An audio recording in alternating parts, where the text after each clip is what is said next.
আপোনালোকে জানেনে কণী আৰু কুকুৰাৰ ভিতৰত পৃথিৱীত কোনটো আগত সৃষ্টি হৈছে? আৰু আপোনালোকে নিশ্চয় জানে মানুহ এজাকক হৰ্ড বুলি কোৱা হয়। কিন্তু আপোনালোকে জানেনে কাউৰী এজাকক কি বুলি কোৱা হয়?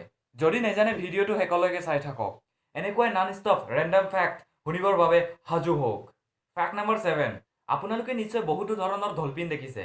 কিন্তু আপোনালোকে পিংক কালাৰৰ ডলফিন দেখিছেনে? হয়, পিংক কালাৰৰ ডলফিনো আছে। যদি আপোনালোকে আগতে জানা নাছিল তেন্তে ভিডিঅ'টো আপোনালোকে লাইক কৰি দিব। ফেক্ট নম্বৰ 6, আপোনালোকে নিশ্চয় জানে আমাক যিকোনো কাম কৰিবৰ বাবে আমাক এনাৰ্জি লাগে। কিন্তু আপোনালোকে জানেনে আমাৰ ব্ৰেইনটো কিমান পাৰ্চেণ্টেজ এনাৰ্জি ইউজ কৰে? যদি নেজানে মই আপোনালোকক কৈ দিওঁ, সেইটো হৈছে 20%। ফেক্ট নম্বৰ 5, আপোনালোকে জানেনে দুইটা হাতেদি লিখিব পৰা মানুহক কি বুলি কোৱা হয়? যদি নেজানে মই আপোনালোকক কৈ দিওঁ, সেইটো কোৱা হয় এম্বিডেক্সট্ৰছ।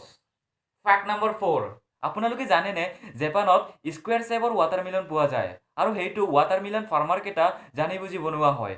কাৰণটো হৈছে একটা জেগাতে ৱাটাৰমেলনটোক ৰাখিবলৈ সহজ হয় আৰু বেছি স্পেচো নালাগে। ফেক্ট নম্বৰ 3, আপোনালোকে নিশ্চয় ATM শুনিছে য'ত আমি পইচা ওলাওঁ। কিন্তু আপোনালোকে জানেনে গাখীৰৰ ATM? হয়, গাখীৰৰ ATM, য'ৰ পৰা আমি গাখীৰ উলিয়াব পাৰোঁ। আজিকালি গাখীৰৰ ATM য'ত ত'ত পোৱা যায়, কিন্তু গাখীৰৰ ATMটো প্ৰথমবাৰ গুজৰাটতে বনাইছিলে। ফেক্ট নম্বৰ 2, আপোনালোকে নিশ্চয় জানে মানুহ এজাকক হৰ্ড বুলি কোৱা হয়। কিন্তু আপোনালোকে জানেনে কাউৰী এজাকক কি বুলি কোৱা হয়? যদি নেজানে মই আপোনালোকক কৈ দিওঁ, সেইটো হৈছে মাৰ্ডাৰ। ফেক্ট নম্বৰ 1ৰ আগত যদি আমাৰ চেনেলটো আপুনি ছাবস্ক্ৰাইব কৰা নাই তেন্তে ছাবস্ক্ৰাইব কৰি লওক।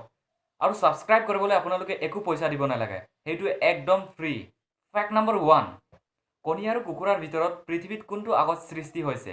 যদি নেজানে মই আপোনালোকক কৈ দিওঁ, সেইটো হৈছে কুকুৰা। কাৰণ কণীৰ লগত এনেকুৱা একটা প্ৰটিন আছে যোনটো নেকি বিনা কুকুৰাত ফৰ্ম হ'বই নোৱাৰে, মানে বনিবই নোৱাৰে। আৰু কুকুৰাৰ উইদাউট ছেক্সুৱেল কণ্টেক্টত কণী কেতিয়াও ফৰ্ম হ'ব নোৱাৰে। আৰু সেয়াই কাৰণ চাইণ্টিফিকেলি কোৱা হয় কণীতকৈ আগত কুকুৰা সৃষ্টি হৈছে।